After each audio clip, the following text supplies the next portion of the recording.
Para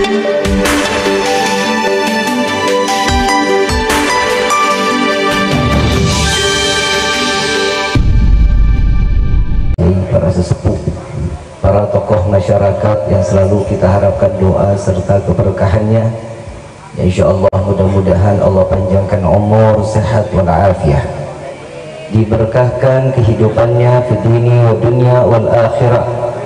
Ya insyaallah mudah-mudahan kehadiran beliau-beliau di tempat ini penyebab turunnya rahmah, taufik dan hidayah dari Allah. Amin ya rabbal alamin. Salam ta'zim kami pula sampaikan kepada jajaran pemerintah daerah, baik Bapak RT, Bapak RW, Bapak KU, Bapak Kesra, dan juga di sini hadir di tengah-tengah kita seluruh para tokoh-tokoh masyarakat. Ya insyaallah mudah-mudahan Allah panjangkan umur, sehat wal afiah, diberkahkan kehidupannya di dini wa dunya wal akhirah, dan insyaallah mudah-mudahan jabatannya di dunia ini penambah nilai ibadah di sisi Allah. Amin ya rabbal alamin. Wabil khusus kepada keluarga besar Bapak Budi dan Ibu Teti, insyaallah mudah-mudahan Allah panjangkan jodohnya, dijadikan keluarga yang sakinah, mawaddah, warahmah, serta diberikan keturunan yang saleh salihah, insyaallah menjadi kedua orang tua yang mendapatkan kasih sayang Allah dan diberikan kepada anak-anaknya penuh dengan kasih sayang. Amin ya rabbal alamin.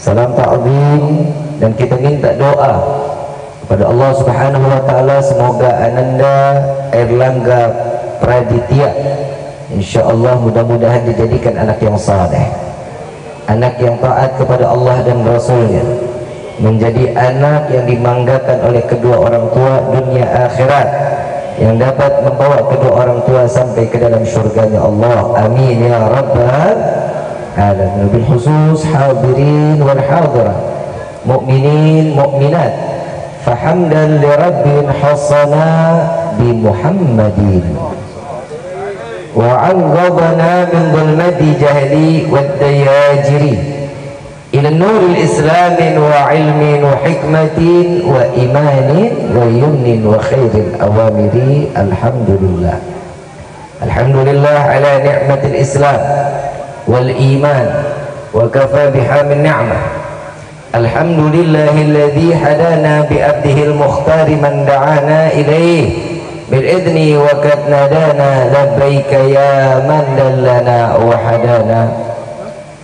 صلى عليك الله بارئك الذي بك يا مشفع خصنا وحبنا معالك الأظهار معدن سرك الأسماء فهم سفن نجاته مانا. لبيك يا رسول الله، لبيك يا نور الله، لبيك يا حبيب الله. أشهد أن لا إله إلا الله وحده لا شريك له، وأشهد أن سيدنا محمدا عبده ورسوله لا نبي بعده. اللهم فصل وسلم وكرم وعظم على سيدنا وحبيبنا وشفيعنا وقرة أعيننا ونور قلوبنا ومولانا محمد sallallahu alaihi wasallam wa ala alihi wa ashabihi wa azwajihi wa dhurriyyati wa ahli baiti ila yaumiddin. Ibadallah, usikum wa nafsi bittaqwallah faqad fazal muttaqun. Pertama-tama limpahan puji serta syukur kita panjatkan kehadirat Allah Subhanahu wa taala yang maha agung, yang maha luhur, yang maha bijaksana, yang alhamdulillah di malam yang penuh keberkahan ini Allah masih izinkan kita mencicipi dari sekian banyak miliar nikmat Allah berikan kepada kita. Wabil khusus nikmat Islam, nikmat iman, nikmat sehat wal afiah, nikmat umur panjang, ya insyaallah mudah-mudahan kenikmatan ini tidak Allah hapus sampai ajal Allah dan Rasul sallallahu alaihi wasallam. Makanya Nabi sallallahu alaihi wasallam di dalam hadis beliau mengatakan, barang siapa selama 3 hari tidak mendengar nasihat, firman Allah atau hadis Nabi sallallahu alaihi wasallam, sudah dapat dipastikan bahwasanya hatinya pasti dalam keadaan keras. Maka Allah Subhanahu wa taala menginginkan kita untuk selalu mengingat zatnya, agar Allah berikan kelembutan di dalam hati. Kadang manusia ini hatinya dirinya doang yang tahu, kelakuannya baik di hadapan orang, buruk di belakang orang yang kita tahu. Makanya Allah Subhanahu wa taala mengatakan, ingatlah aku, kata Allah. Ingat. Ibu bapak mau disadarin mau enggak, kadang setiap kali kita jalan naik motor atau berkendara, kadang hati kita terpaut dengan Allah. Pernah nggak? Saat kita naik motor nih, saat kita lagi jalan, tiba-tiba tuh ada keinginan kita untuk menyebut nama Allah. Entah Allahu Akbar, entah la ilaha illallah, entah itu istighfar, entah itu salawat. Pernah apa enggak? Al-Imam Abdullah bin Alwi Al-Haddad, beliau mengatakan, jika seseorang di dalam hatinya atau di dalam benak pikirannya tiba-tiba menginginkan menyebut nama Allah, maka segerakan. Kenapa harus disegerakan? Karena Allah sedang memandang kita penuh dengan rahmat-Nya. Orang yang zikir kepada Allah tatkala lagi dalam keadaan keinginannya tuh, saat kita nyebut nama Allah lalu berdoa kepada Allah, niscaya doanya cepat dikabuli oleh Allah. Amin. Amin. Ini karena pengaruh dingin apa karena emang pantatnya lepek? Kayaknya sih begitu. Jadi doa kita dikabul apa enggak tergantung daripada hati kita baik, tingkah laku baik, ibadah kita mau, doa kita cepat dikabulin sama Allah, insya Allah. Nabi ini bagaimana caranya nih? Kadang manusia itu kan suka pandai melihat hati orang dengan kesoktahuannya. Kalau Allah kan benar-benar ngelihat kita dari hatinya. Makanya Nabi SAW mengatakan at-taqwa hahuna. Takwa itu adanya di sini, adanya di dalam hati. Setiap ketakwaan yang ada di dalam hati pasti akan membawa kehidupan kita sebagaimana yang dicontohkan oleh baginda Rasulullah sallallahu alaihi wasallam. Lu main ngebedel batang pisang orang aja lu. Ibu bapak yang dirahmati oleh Allah, sebelah kiri saya kealingan pohon pisang, dibedel pisangnya. Sampai mana itu tadi gua tuh? Pohon pisang apa? Pohon pisang lah. Setiap yang dilakukan manusia pasti juga kehidupannya diawali dengan niat. Itu adanya di mana? Hati atau di pikiran? Niatnya ada di hati atau di pikiran? Makanya Allah Subhanahu wa taala lewat Nabi Muhammad SAW yang dikatakan di dalam hadisnya, inna a'malu bin, setiap perilaku, setiap amaliyah wajib didasari dengan niat. Kadang kita dengar banget tuh pesannya Pak Napi. Bang Napi ingat kan? Pernah dengar kan Bang Napi? Kejahatan itu tidak karena ingin dilakukan dengan sengaja, tapi bisa juga karena ada kesempatan. Niat hati itu akan membawa kita baik buruknya tergantung bagaimana hatinya. Kalau hatinya baik pasti tingkahnya baik. Kadang ada manusia di depan kita di baiknya bukan main, tapi di belakang kita nggak baik. Kadang kalau ngelihat orang nih udah bawaannya gedek aja, udah ngelihat orang suudzon aja, rambut gondrong, badan tatoan, wow ini penjahat nih. Nggak taunya kalau ngomong ngondek. Tuh kalau ngomong ngondek, lakinya tulang lunak, bahasanya lembut kayak perempuan. Setiap hati bisa jadi baik, bisa jadi buruk. Maka itu ibadah yang diajarkan oleh Nabi SAW ini terpaut juga dengan hati. Sampai dikatakan aqimis shalah inna sholata tanha 'anil fahsya wal munkar. Dirikan salat, sesungguhnya salat itu mencegah dari perbuatan keji dan munkar. Salat yang bagaimana? Salat yang diyakini, salat yang diawali ibadah yang ditekuni dengan hati yang ikut ibadah kepada Allah. Kadang kan kita jasadnya doang ibadah, hati kemana? Betul nggak Bu? Bu, Ibu, sare. Apalagi kalau perempuan lagi ibadah aja kompor ngikut di dalam pikirannya. Betul nggak? Laki-laki jarang punya pikiran ke kompor. Kalau laki-laki punya pikiran rata-rata tuh pengen nikah 2-3 tapi takut. Punya keinginan tapi nggak punya keberanian. Ini kelihatan nih orang-orang Cihideng begitu deh.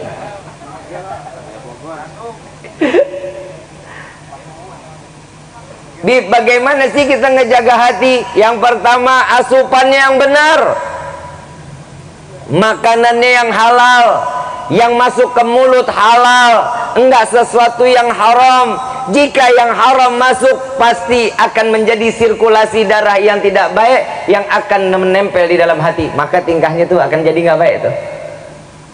Tangannya kadang suka zalim, ngambil hak orang lain. Tuh kayak koruptor no. Kan begitu tuh. Kebanyakan makan duit yang haram, maka masa bodoh. Orang mau lihat yang mana aja, pokoknya duit yang ada di depan mata, rezeki ada saya, yaitu punya saya. Mau dia orang itu ngerasa terzalimi atau enggak, masa bodoh. Yang penting gimana caranya saya kenyang, saya kaya, kan begitu.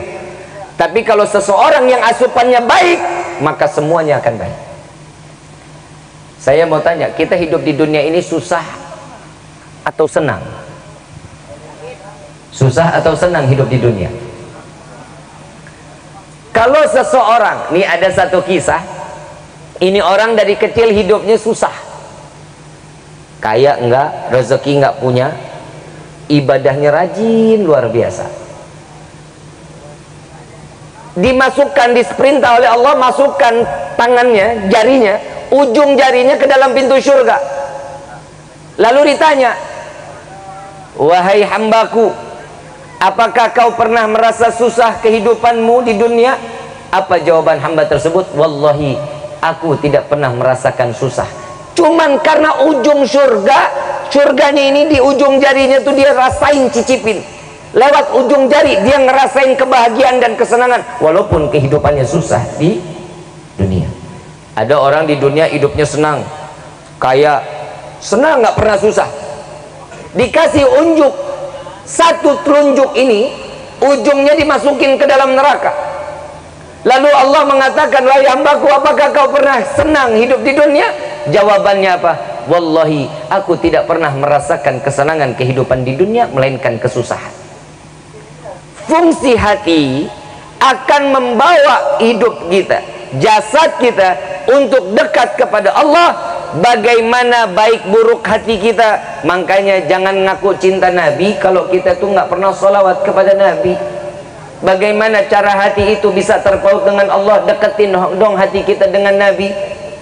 Ada orang yang hidupnya maksiat, yang kalau kita bilang banyak orang yang maling, yang rampok, yang orang ahli maksiat lah kalau kita lihat.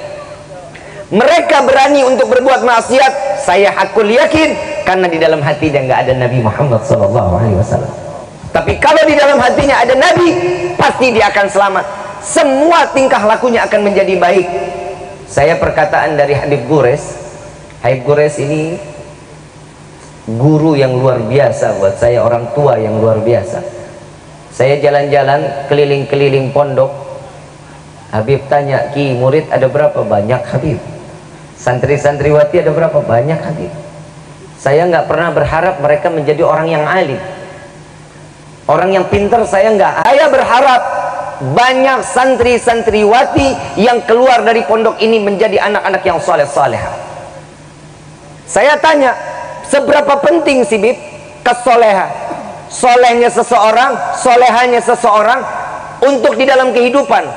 Beliau mengatakan, tidak akan seseorang menjadi soleh jika orang tersebut tidak menerima ilmu dengan hati yang ikhlas. Kita kan harapan setiap kali doa pengen jadi anak yang soleh-soleh, soleha.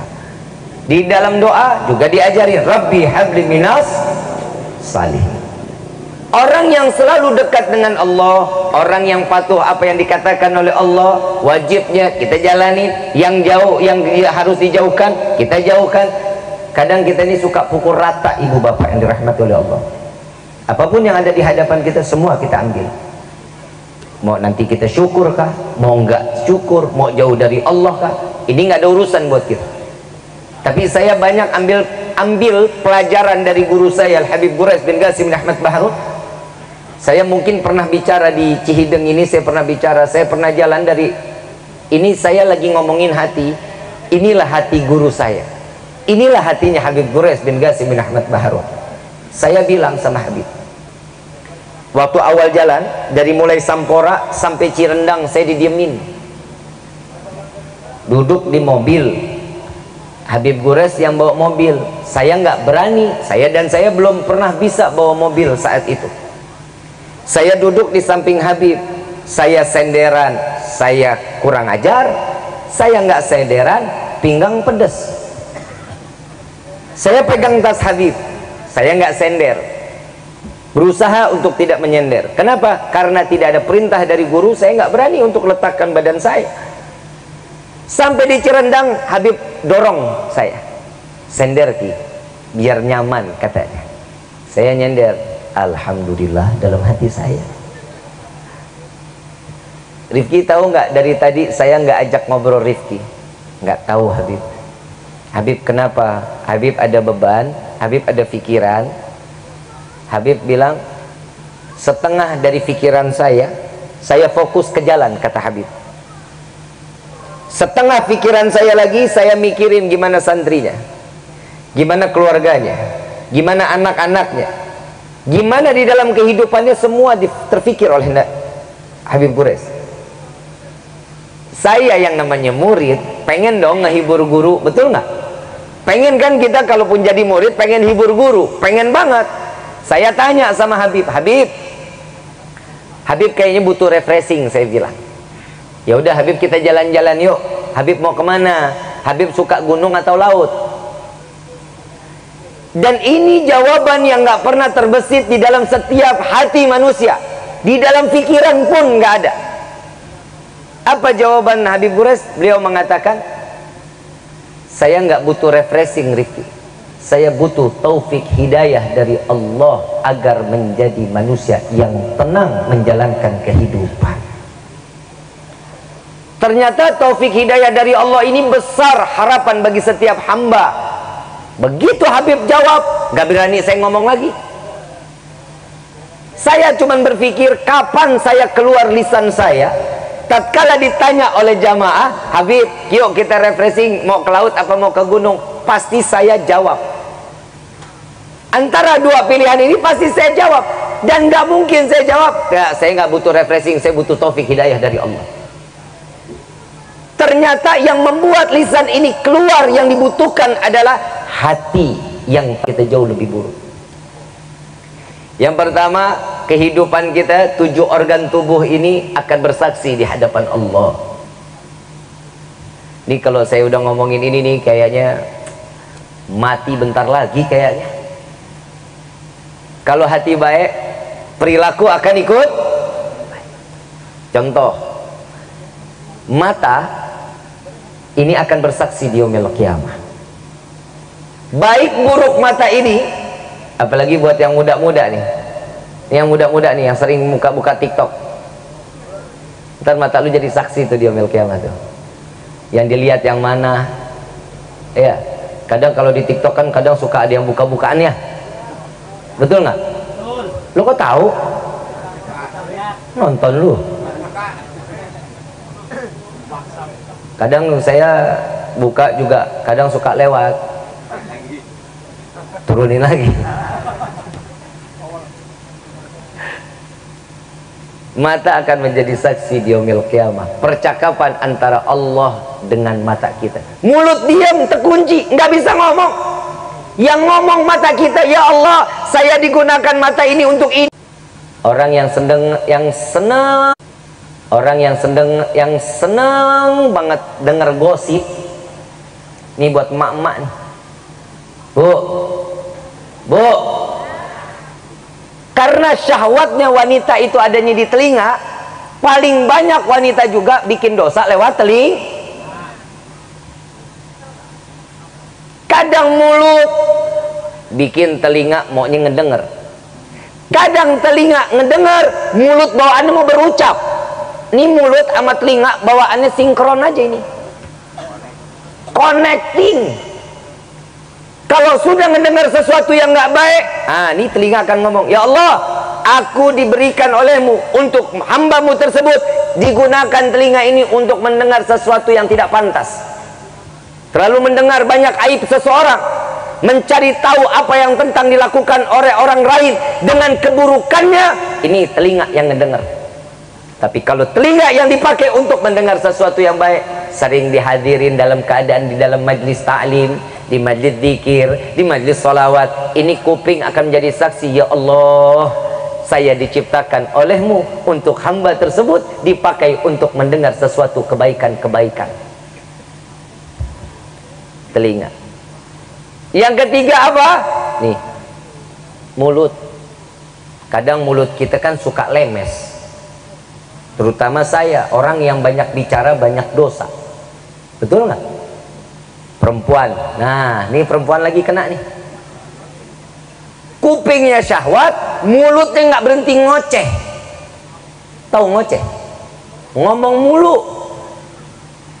Karena kedokteran menyatakan yang setiap manusia yang dikatakan perempuan kalau ngomong itu banyak, lebih dari 200.000 kata. Perempuan kalau ngomong lebih dari 200.000 Pak. Kalau laki-laki cuma 20.000 kata per hari. Per hari kalau ngomong 20.000 kata. Kalau perempuan 200.000. Kebayang nggak Bu? Ibu pernah WhatsApp sama suami? Pernah? Pernah ngetik WhatsApp ke suami? Udah belum? Yang di mana? Jawabannya, betul nggak? Sayang, aku begini, aku mau ke sini, boleh nggak? Jawabannya BLH. Betul nggak? Semua itu tergantung di laki ini. Kalau udah ngomong pelan, nggak mau ramah, banyak ngomong nggak mau. Kecuali saya ngoceh kadang sejam setengah, kadang sejam, nggak tahu udah berapa ratus ribu kata yang udah keluar. Nah kalau gue diundang ceramah begini, gue diem aja. Siapa yang mengundang gue lagi? Bu,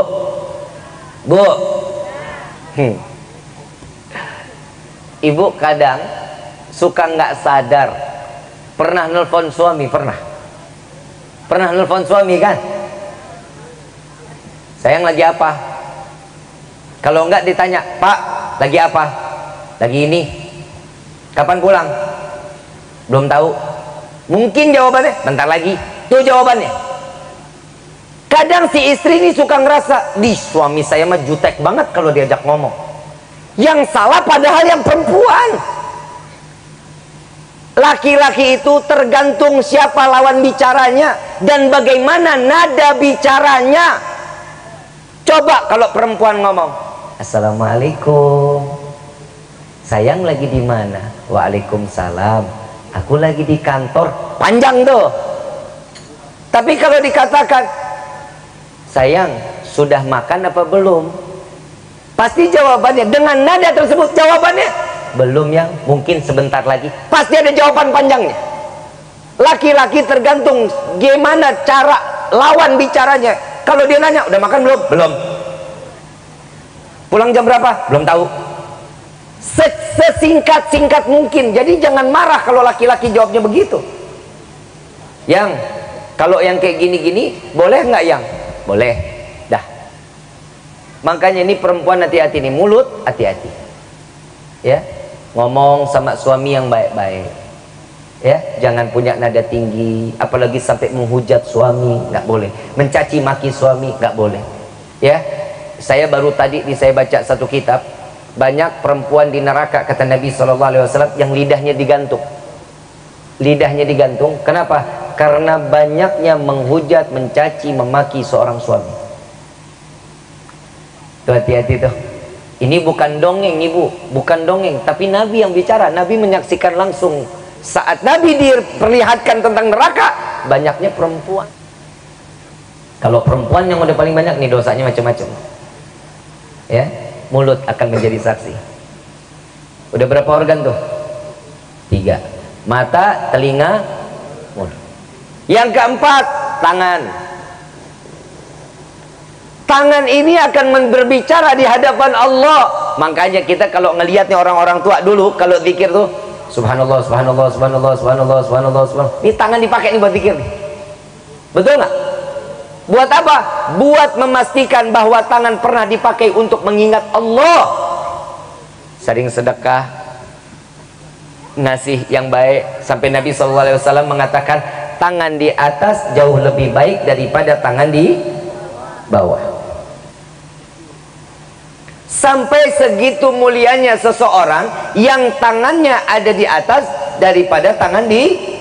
Lebih baik orang yang memberi daripada yang sering meneri. Di tangan akan menjadi saksi. Dan tangan yang membuat ini menjadi tidak baik, ambil hak orang lain, bunuh, mukul, berbuat zalim, menggunakan tangan dengan kekuasaannya, maka ini akan menjadi saksi yang memberatkan dia untuk masuk ke dalam surga dan diringankan dirinya untuk masuk ke dalam neraka jahanam. Na'udzubillahi min. Udah keberapa tuh? Yang kelima, kaki. Ini kaki Allah guna ini dikasih buat kita nih. Kita disuruh gunain untuk jalan yang baik. Kadang kita punya kaki jalannya semau kita. Kadang maunya ke sono, kadang maunya ke sini. Kalau jalannya baik, nah ini buat yang laki-laki nih. Kadang suka malas jalan ke masjid, betul nggak? Betul nggak? Udara subuh renyak dikit aja. Kalau kelihatannya dalam keadaan nih, mendung, gerimis dikit, udah malas dengan di rumah aja. Kaki berat untuk menjalankan sesuatu kebaikan, maka tuh lihat hati-hati, berarti dosanya lebih banyak kaki. Kadang suka kayak ditempel batu, besi, beton-ton, melangkah kaki untuk jalan kebaikan susah bukan main. Kalau perempuan lebih senang jalan ke pasar.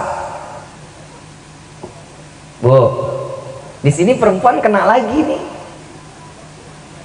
Kaki yang lebih senang jalan ke pasar, ama datang ke majlis ilmu, atau orang perempuan yang kakinya ini melangkahkan kaki untuk menyempurnakan kebaikan dirinya di hadapan suami. Ini akan menjadi saksi di yaumil qiyamah. Itu yang keberapa? Kelima. Keenam. Ini kayaknya udah mau payah.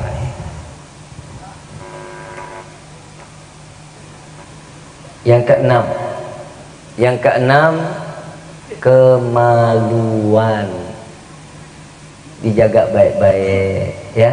Jangan semau-maunya, jangan dipakai bukan yang pada tempatnya. Paham? Makanya nih laki-laki, buat laki-laki, kalau kalian dikasih 1000 perempuan gak akan pernah puas. Dikasih 1000 perempuan gak bakal puas. Makanya Nabi SAW mengajarkan kita nikah itu sunnahnya Nabi. Untuk apa? Menempatkan sesuatu pada tempatnya. Yang halal, yang baik, yang bersih, itu yang diajarkan oleh Nabi Muhammad SAW. Dan Allah menyatakan di dalam Al-Quran, matna, thulatha, waruba, 2, 3. Biar nggak apa? Biar nggak jauh kemana-mana. Paham sampai sini?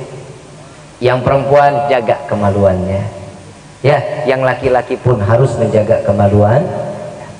Yang pakai mic ada nggak? Yang pakai apa namanya? Yang pakai kabel. Yang terakhir, itu yang keberapa tadi? Yang keberapa? Yang terakhir, perut. Nih kalau perut ini agak sedikit panjang. Kenapa? Perut ini saat kita dipendam, saat kita dikubur, yang pertama kali hancur adalah perut. Yang akan hancur dan meledak pertama kali adalah perut. Kalau seseorang yang banyaknya makan sesuatu yang haram, ini akan terjadi. Jika seseorang yang banyaknya makan yang halal, maka Allah selamatkan perutnya, tidak akan membusuk sedikit pun kecuali mendapatkan rahmat dari Allah. Ini perut nih, jangan apa aja main masuk, apa aja masuk, apa aja masuk, sesuatu yang haram masuk, sesuatu yang nggak jelas masuk. Makanya ibu bapak hati-hati, kasih makan yang halal, cari rezeki yang halal. Paham? Dan ini semua 7 organ ini akan menjadi, ini mic udah mic ketiga nih. Ini kalau dipayah lagi nih, aing tutup doa. Tes. Ibu bapak yang dirahmati oleh Allah, semua yang tadi disebutkan 7 organ tubuh ini semua terpaut juga karena hati. Makanya kadang kita suka mengatakan, kita dengar nih kalau lagi tahlil, makanya ini orang yang paling baik nih lagi saat menyebut la ilaha illallah sambil pegang dadanya tuh. Sambil pegang dadanya, 2 jari di bawah putingnya. Ini adalah hati. Di sebelah kiri lalu dia mengucapkan la ilaha illallah, la ilaha illallah. Setiap seseorang yang lagi megang hatinya terus terpaut hatinya kepada Allah, tanpa disadarin air mata pasti akan menetes. Kenapa? Karena menjaga hatinya untuk terus berpaut dengan Allah. Hati ini paling penting. Hati ini akan membawa diri kita jalan menjadi jalan baik atau menjalan buruk. Semua tergantung daripada hatinya. Jika hati seseorang ini buruk, udah hati-hatilah. Kehidupan kita, rumah tangga kita nggak akan baik. Makanya didik anak-anak kita. Anak-anak kita kenapa? Deketin hatinya dong sama Allah. Ini dideketin sama YouTube. Bu, handphone jangan dikasih dulu ngapa sama anak. Kalau belum waktunya pegang handphone, dikit-dikit handphone, dikit-dikit handphone. Ibu kalau mau ngasih makan anak, kasih YouTube. Biar apa sih bu? Biar apa? Biar anteng. Saya kasih amalan buat antengnya anak, mau? Cekek. Gak ada anak kecil mah yang namanya anak kecil terus dia diem, pasti bermasalah tuh anak. Yang namanya anak pecicilan jalan sana jalan sini wajar, namanya juga anak. Makanya banyak anak sekarang ini sama orang tua banyak yang nggak baik. Kenapa? Nggak pernah nyangkutin hatinya kepada Nabi Muhammad Sallallahu Alaihi Wasallam. Coba kita kan orang-orang tua dulu sama kita mah galak-galak bukan main, betul nggak Pak? Bapak ada yang umur 40, ada kan ya? Gimana didikan orang tua kita? Wah, galak luar biasa. Maghrib belum di rumah, habis kita digebukin. Ada sekarang anak yang begitu? Ada orang tua yang begitu sama anak? Gak ada. Kenapa? Saking sayangnya sampai ngebutakan, padahal itu adalah satu kerugian kelak nanti di yaumil qiyamah. Yang kedua,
gurunya. Lihat, hati-hati.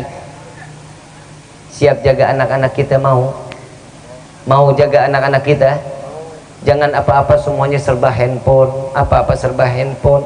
Lihat anak-anak kita sekarang, apalagi kalau udah kenal PUBG, udah kenal ML, udah kenal FF. Betul? Lu kan yang main. Anak sekarang demen banget main-main begituan. Ntar lama-lama ke situ mah jadinya ke judi slot. Main judi slot pakai profil ulama. Biar apa? Biar rezekinya berkah, kan tolol. Jangan, jauhin. Bu, bapak harus tegas jadi orang tua. Periksa handphone anak. Seminggu sekali, mau 3 hari sekali, itu hak bapak. Bib, handphonenya di fingerprint. Suruh dia buka. Gak mau buka, sita handphonenya. Bib, ngamuk, bodoh amat. Masa orang tua kalah sama anak? Bapak ibu mau selamat dunia, selamat akhirat, mau? Jaga anak-anak kita. Anak itu fitnah dunia, fitnah akhirat. Coba lihat, ada anak badung, tiap hari ngelemparin batu ke rumah tetangga. Badung nggak tuh? Badung nggak? Yang ditanya siapa? Hei, ini budak saha eta? Betul? Ada anak baik, tiap hari ngaji, akhlaknya bagus, pinter. Yang ditanya apa? Nah, sekolah di mana? Ngajinya di mana? Rumahnya di mana? Nggak ditanya orang tuanya siapa. Anak baru begini aja udah fitnah dunia, fitnah akhirat. Ayo jaga anak-anak kita dong. Jangan cuman sekiranya kita cuman bisa ngedidik sekolahnya. Bapak apalagi hafalannya, coba lihat juz 30-nya, coba diajarin dari surat Wadduha aja sampai An-Nas, diajarin dulu. Belum sampai juz 30-nya juga nggak apa-apa, sampai dari Wadduha sampai An-Nas diajarin buat anak-anak kita. Kenapa? Bapak akan menjadi satu keberuntungan buat orang tua. Saat ini anak dia menjadi imam, ini anak membaca, pahala buat kita. Allahumma ini anak jadi ulama. Atau enggak dia menuntut ilmu. Saat menuntut ilmu, ini yang diajarkan, ini adalah satu manfaat buat hidup kita. Apalagi dia menjadi ulama, saat dia ceramah membaca ayat, saat itulah pahala akan dilimpahkan kepada kedua orang tua kita.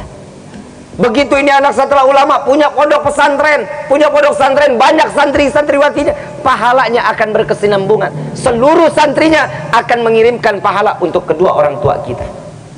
Coba mau cari di mana jariah yang begitu? Ini banyak orang yang jariahnya jariah dosa tapi dia nggak sadar. Banyak, saya minta maaf, banyak orang-orang yang membuka auratnya yang sudah terlanjur tersebar di media sosial. Ternyata paeh, medianya ini masih jalan nih, fotonya masih beredar, videonya masih beredar, yang saat dimana dia udah buka hijab, bajunya terbuka. Coba kita bisa lihat, matinya itu akan jadi dosa jariah buat dirinya. Makanya ibu hati-hati ya, kalau udah pakai kerudung, udah cantik, udah bukan main. Besok kalau nyapu depan rumah pakai kerudungnya PA. Bib, rumah saya nggak ada yang lewat. Ini contoh kayak begini deh Bib. Ini kan nggak ada tetangga Bib. Ini rumah saya doang. Ini kebun. Ini daun kan makhluknya Allah. Tanah makhluknya Allah. Angin makhluknya Allah. Air akan menjadi, itu adalah makhluk Allah, dan itu semua akan menjadi saksi di yaumil qiyamah. Kalau satu helai rambut kita terlihat sama yang bukan, yang dikatakan makhluknya Allah, ini akan menjadi beban kita dalam kehidupan. Pak, tegesin baik-baik, hati-hati Bu, satu helai rambut seorang wanita wajib mendapatkan 4 laki-laki masuk ke dalam neraka jahanam. Satu helai rambut perempuan wajib memasukkan 4 laki-laki di dalam neraka jahanam. Ayahnya, suaminya, paman dari ibu atau bapaknya, yang keempat anak laki-lakinya. Ibu ya, jaga dong, jaga. Ibu enak hadir majlis, bapak enak ibadah ke masjid, anak kita buka hijabnya, 0 pahalanya, tidak akan dihitung di hadapan Allah. Ini yang dikatakan amilatun nasibah, amalan yang sia-sia, yang tidak akan dihitung oleh Allah dalam nilai kebaikan. Apa yang kita lakukan udah baik, tapi di hadapan Allah belum tentu baik. Kenapa? Karena ada di dalam rumah kita yang masih banyak bermaksiat kepada Allah. Na'udzubillahi min dzalik. Faham sampai sini? Faham? Faham sampai sini? Insya mudah-mudahan Allah jadikan kita semua anak-anak yang saleh-salehah, anak yang berbakti kepada Allah dan Rasulnya, menjadi anak-anak yang dapat membawa harkat martabat yang namanya orang tua ditinggikan oleh Allah, sehingga kita bawa masuk keluarga kita, bawa masuk orang tua kita sampai ke dalam surga Firdausul A'la. Amin ya rabbal alamin. Ibu bapak yang dirahmati oleh Allah, saya mau ngasih satu ijazah, boleh? Boleh? Selama ini kita udah ucapin terima kasih belum sama Allah atas diciptakannya Nabi Muhammad? Udah belum? Saya baca, ntar diikutin ya. Bismillahirrahmanirrahim. Sayyidana Muhammadan sallallahu alaihi wasallam bima huwa ahluh jazaallah anna sayyidana Muhammadan sallallahu alaihi wasallam bima huwa ahluh jazaallah anna sayyidana Muhammadan sallallahu alaihi wasallam bima huwa ahluh. Ini dibacanya kapan? Terserah. Mau dibaca kapan di hadapan Allah. Satu kali kita baca 7.000 kebaikan. Ini hari tadi kita malam nih baca berapa kali ini udah? 21.000 kebaikan diceritakan di hadapan Allah oleh malaikat. Bagaimana kita baca 100? Bagaimana kita baca 1.000? Kita baca lagi 2.000. Kebayang nggak capeknya malaikat menulis catatan kebaikan-kebaikan kita di hadapan Allah Subhanahu wa ta'ala. Sebagaimana kami dijazakan oleh guru-guru kami, maka zikir tersebut kami ijazahkan pula kepada antum semua. Ya, diamalin ya, diamalin bebas. Bagaimana diamalinnya terserah. Mau sehari 100, mau sehari 1.000, mau dibagi-bagi. Kalau 1.000 berarti setiap habis sholat 200. Subuh 200, zuhur 200, asar 200, maghrib 200, isya 200. 1.000 satu hari. Insya Allah Allah permudahkan lisan kita untuk selalu berzikir kepada Allah, mengingat Allah, sehingga hati kita dia terpaut langsung kepada Allah dan Rasul sallallahu alaihi wasallam. Amin ya rabbal. Dan kita minta kepada Allah mudah-mudahan berkah di hari ini keluarga Bapak Budi dan Ibu Teti Allah jadikan keluarga yang sakinah, mawaddah warahmah. Dengan tanda syukurnya di malam ini, mudah-mudahan Allah limpahkan kenikmatan juga berlebih untuk kita dan seluruh keluarga beliau. Amin ya rabbal. Dan mudah-mudahan berkah salawat syifa, yang punya penyakit Allah angkat penyakitnya, Allah berikan kesehatan seperti sedia kala. Amin ya rabbal. Allahumma salli ala Muhammadin tibil qulubi wa du'aiha wa abdan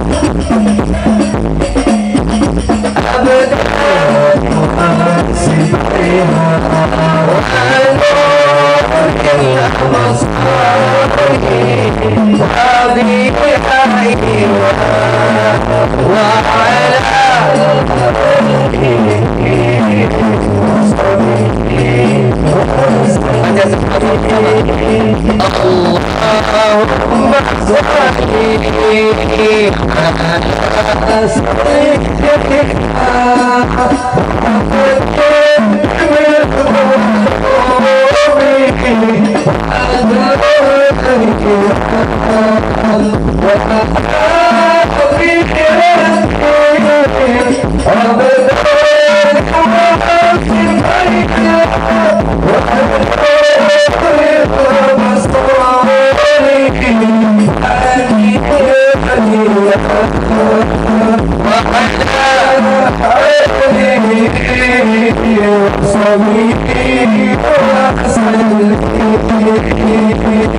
Kita minta juga kepada Allah mudah-mudahan kita dijauhkan daripada perbuatan zalim. Kita minta kepada Allah mudah-mudahan jika ada orang yang ingin niat berbuat zalim kepada kita, Allah hancurkan mereka dengan kezalimannya. Amin ya rabbal. Allahumma salli ala sayyidina Muhammad wa ashrikin zalimin.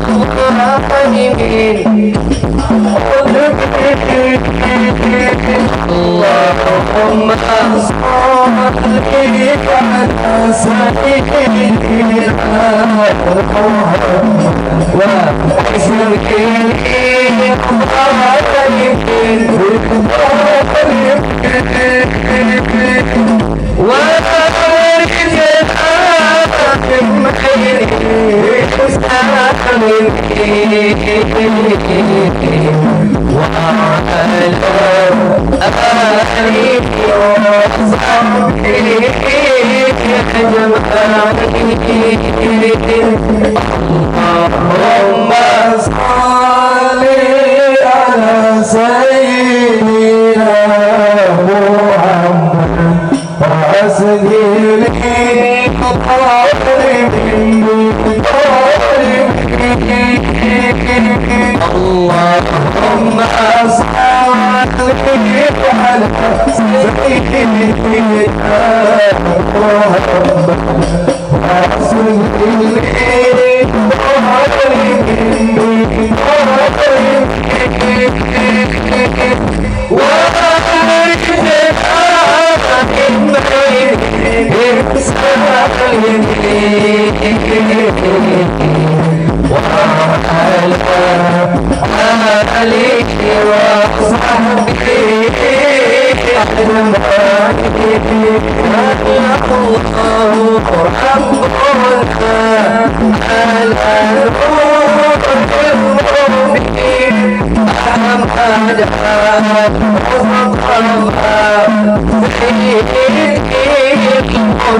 الفاتحة بالقبول وتمام الرسول وإلى حضرة الرسول بسر الفاتحة.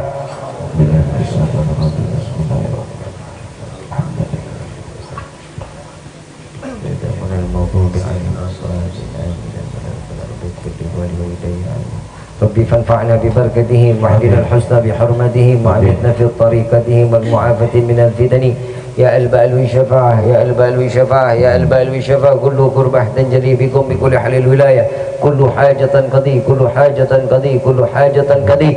درك يا حل المدينة درك يا حل المدينة درك يا حل المدينة يتريم عليها يتريم عليها يتريم عليها. واعف عنا كريم واعف عنا رحيم يا فرج الحم يا كاشف الغام يا من لأبدي يغفر ويرحم.